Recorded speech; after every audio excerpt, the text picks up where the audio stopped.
14 pemirsa Presiden Prabowo Subianto dijadwalkan akan meresmikan peluncuran Koperasi Desa dan Kelurahan Merah Putih hari ini di Kecamatan Wonosari, Kabupaten Klaten, Jawa Tengah. Sebanyak 80.000 Kopdes Kopkel akan diluncurkan sebagai langkah memperkuat kemandirian pangan dan ekonomi desa berbasis koperasi. Dengan mengusung tema Bangun Koperasi Desa Indonesia Jaya, sebanyak 80.000 koperasi desa dan koperasi kelurahan Merah Putih di seluruh daerah siap diresmikan Presiden Prabowo hari ini. Di mana seluruh koperasi Merah Putih telah berbadan hukum. Pemerintah memastikan peluncuran kelembagaan 80.000 koperasi desa kelurahan ini menjadi tonggak penting dalam mewujudkan kemandirian ekonomi rakyat.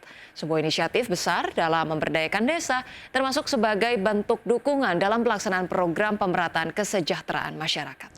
Dalam mewujudkan keberlangsungan 80.000 koperasi desa kelurahan ini, pemerintah menekankan pentingnya kolaborasi bersama dari unsur lintas kementerian dan lembaga, pemerintah daerah, kepala daerah, serta masyarakat desa untuk mensukseskan program prioritas mengentaskan kemiskinan di daerah pedesaan.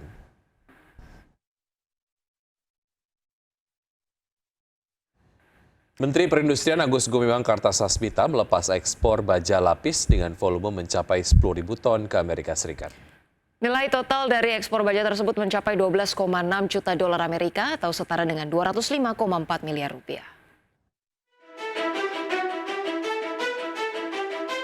Baja lapis produksi PT Tata Metal Lestari mulai diekspor ke Amerika Serikat dengan volume mencapai 10.000 ton. Nilai total dari ekspor baja tersebut mencapai 12,6 juta dolar Amerika atau setara dengan 205,4 miliar rupiah. Pelepasan ekspor baja lapis ke Amerika Serikat langsung dilepas Menteri Perindustrian Agus Gumiwang Kartasasmita ini merupakan pencapaian strategis hasil kerjasama dengan PT Krakatau Baja Industri dalam hal suplai bahan baku berupa baja canai dingin.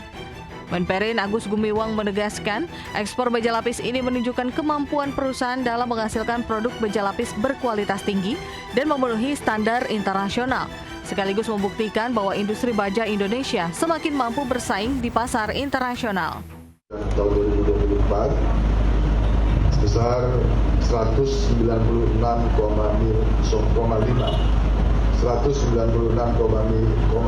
miliar dolar Amerika atau hampir 197 miliar. Ini 74,25% dari total ekspor nasional, besar. Jadi kita sekali lagi berikan apresiasi. Saya yakin bahwa negosiasi tidak mudah, ya, apalagi jika kita harus bernegosiasi dengan pemerintahan di bawah Presiden Trump. Ya.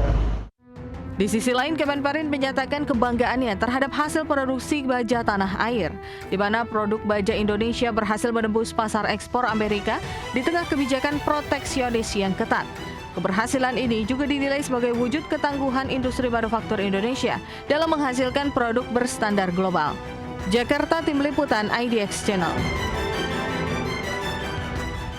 Baik pemirsa, kita terlebih dahulu akan melihat bagaimana perkembangan ataupun update dari perdagangan pasar modal atau IHSG pada pagi hari ini. Kita lihat bersama-sama di layar berikut ini, IHSG tampak masih melanjutkan penguatan 0,28% ke 7.332. Kemudian sejumlah saham yang menjadi top gainers di sini ada SSIA, Koin, PYFA, kemudian Dewa, Bumi, ENRG, sementara top losers datang dari Wifi, Toba, Cuan, Brand, PTRO, dan BRPT. Pergerakan sektoral, sektor teknologi masih memimpin penguatan setelah beberapa hari ini juga memimpin penguatan, dan penguatan sejauh ini bergerak di 3,54% dan sektor yang mengalami pelemahan paling signifikan adalah sektor energi dengan pelemahan 0,5%.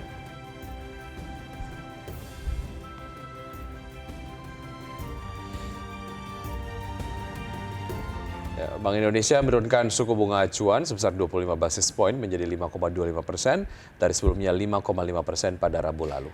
Kebijakan ini membuka peluang bagi para emiten untuk memperoleh pendanaan eksternal seperti pinjaman bank.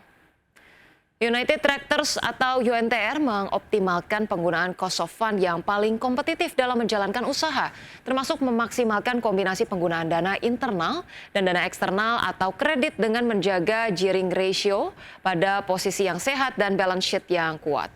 Obligasi juga dapat menjadi opsi untuk digunakan dalam refinancing pinjaman sepanjang manfaatnya lebih baik.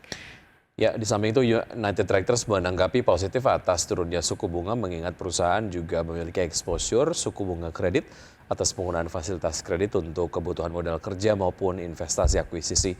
Berdasarkan laporan kinerja keuangannya per kuartal 1 2025, anak usaha dari Astra Internasional tersebut melaporkan liabilitas jangka pendek dari utang jangka panjang pada segmen pinjaman bank sebesar 2,52 miliar rupiah.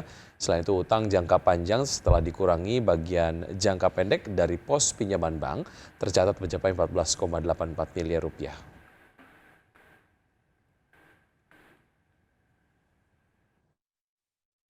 Bersama kami, pemirsa, PT Daya Mitra Telekomunikasi TBK atau Mitratel berencana melakukan pembelian kembali atau buyback saham dengan nilai maksimal mencapai 1 triliun rupiah.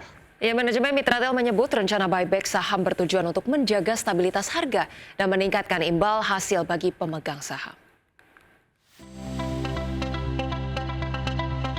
PT Daya Mitra Telekomunikasi TBK atau Mitratel berencana melakukan pembelian kembali atau buyback saham dengan nilai maksimal mencapai 1 triliun rupiah. Aksi korporasi dari entitas anak Telkom ini akan meminta persetujuan rapat umum pemegang saham luar biasa yang dijadwalkan berlangsung pada 26 Agustus 2025. Pembelian kembali akan dilakukan paling lama dalam jangka waktu 12 bulan setelah mendapat persetujuan RUPSLB. Mitratel memperkirakan buyback akan dilakukan sebanyak 4,12% dari total modal ditempatkan dan disetor penuh. Sementara itu, biaya buyback saham diperkirakan mencapai 1 triliun rupiah, belum termasuk biaya transaksi dan komisi anggota bursa.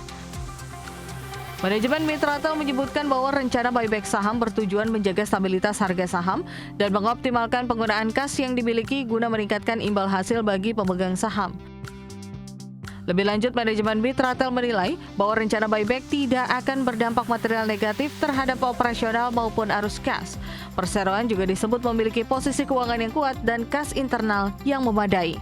Berbagai sumber IDX Channel. PT Summarecon Agung TBK atau SMRA mencatatkan raihan pendapatan pra-penjualan alias marketing sales sebesar 2,2 triliun rupiah per semester 1 tahun ini. Ya, raihan tersebut sekitar 44% dari target marketing sales SMRA yang sebesar 5 triliun rupiah. Dari 9 township yang dimiliki SMRA saat ini, 3 kontributor terbesar terhadap total marketing sales per Juni 2025 adalah dari Serpong sebesar 44%, kemudian Bandung 14% dan Crown Gading 13%. SMRA masih memiliki sejumlah produk baru di pipeline yang akan diluncurkan hingga akhir tahun 2025. Penurunan suku bunga acuan Bank Indonesia pun disambut baik oleh SMRA. Ya, penurunan suku bunga tersebut dapat berpotensi memberikan angin segar yang dapat mendorong pertumbuhan perekonomian Indonesia. Seiring dengan adanya penurunan suku bunga acuan tersebut, diharapkan juga dapat memberikan efek positif yang mana berpotensi menurunkan cost of fund perseroan.